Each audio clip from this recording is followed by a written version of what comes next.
ত্যাগের মহিমায় সারা দেশে উদযাপিত হচ্ছে মুসলিমদের দ্বিতীয় সবচেয়ে বড় ধর্মীয় উৎসব পবিত্র ঈদুল আজহা। সকালে ঈদ জামাত এবং পশু কোরবানির মধ্য দিয়ে শুরু হয় ঈদের আনুষ্ঠানিকতা। প্রতিনিধিদের পাঠানো তথ্যচিত্রে ডেস্ক রিপোর্ট।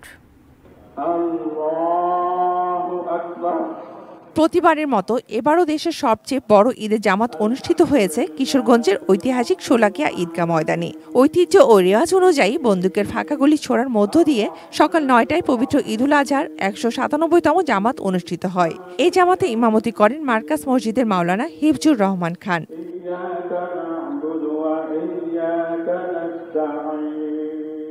দিনাজপুরের ঐতিহাসিক গড়ে শহীদ ময়দানে এবার একসঙ্গে ৩ লাখ মুসল্লি নামাজ আদায় করেছেন।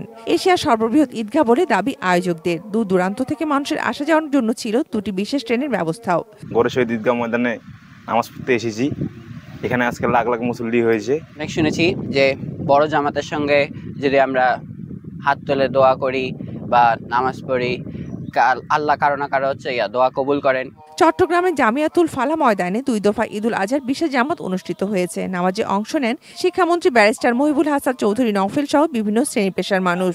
বৈশ্বিক আজকে যে অর্থনৈতিক যে চ্যালেঞ্জ, সেগুলো যাতে করে আমরা মোকাবেলা করে সাধারণ মানুষের যেই অধিকারের কথা আমরা আমাদের নির্বাচনে বলেছি, সেগুলো যাতে করে আমরা বাস্তবায়ন করতে পারি, এই জন্য আল্লাহ পাক রব্বুল আলামিনের কাছে আমরা দোয়া করেছি।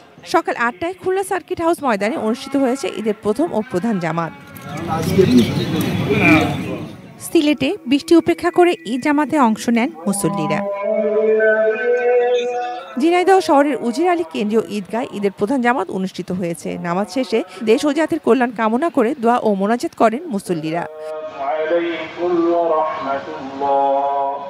রাজশাহীতে সকাল 7:30টায় হযরত শাহ মুকদুম রূপস শাদিলানহু কেন্দ্রীয় ঈদগাহ ময়দানে ঈদের প্রধান জামাত অনুষ্ঠিত হয়। এর আগে সকাল 8টায় কাদিরগঞ্জে হাজী লাল মোহাম্মদ ঈদগাহ ময়দানে নামাজ আদায় করেন city mayor HM Khairuzzaman Liton.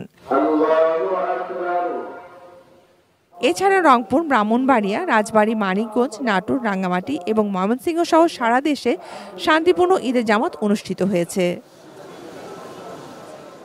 Shakil Aziz, desk report, ATN news.